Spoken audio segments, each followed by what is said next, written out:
ريحة الخبز يجنن، والكباب. من غير ما تدفعون فلوس هواية على المطاعم، سووا هذه صينية الكباب التركي بس على طريقة مطبخ فوفا، والطعم دمار شامل. أول ما تطلعوها من الفرن تغطوها، تتركوها 5 دقائق، بعدين تجون رأسا ترفعون القشر مالت الخضروات، راح يرفع معاكم. هسه بعد ما تركنا الخضروات لمدة 5 دقائق، تعالوا أشوفكم شلون القشر راح ينسحب منها مباشرة.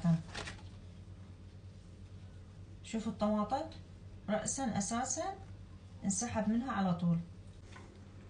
شوفوا الباذنجان نفس الحالة، رأسا انسحب من عنده. هنا الخضروات بعد ما ثرمناها ناعم بهذا الشكل، ضفنا عليها ملح وبهارات، والبهارات اللي انتو تحبوها وتريدوها. صينية البايركس وتنزلون هاي الخضروات بالصينية.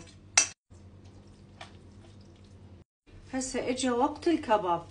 هنا اني خلطت لحم غنم مع اللحم البقري، راح انزل عليه البهارات والملح والبابريكا. بصل تثرموه جدا ناعم، هذا بشكل ناعم تثرموه، وتنزلون عليها بيضة، رشة بقدونس عشان بس الطعم والريحة. هنا تضيفون عليه ايضا رشة طحين. وهسه راح نجهز الخبز. نضيف على الدقيق حبة البركة وخمرة وملح، نخلطهم مع بعض بشكل ممتاز، وننزل مي دافي تدريجيا. هاي بعد ما عجناها واصبحت بهذا الشكل، راح نغطيها ونتركها الى ان تختمر.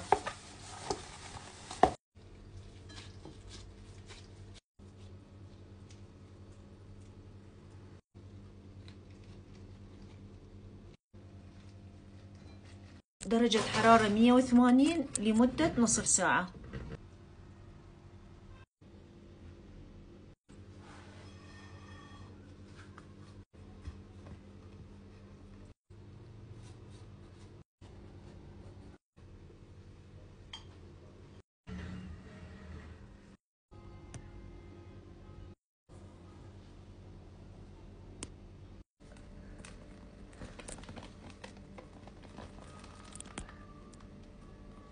شوفوا شوفوا شوفوا الجمال، شوفوا الجمال.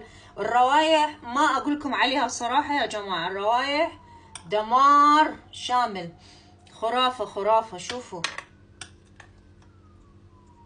اوكي، بسم الله. طعم مستحيل.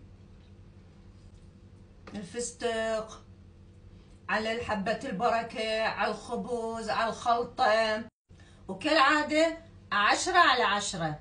لايك فولو وشير لهاي الوصفة والطبخة الخرافية.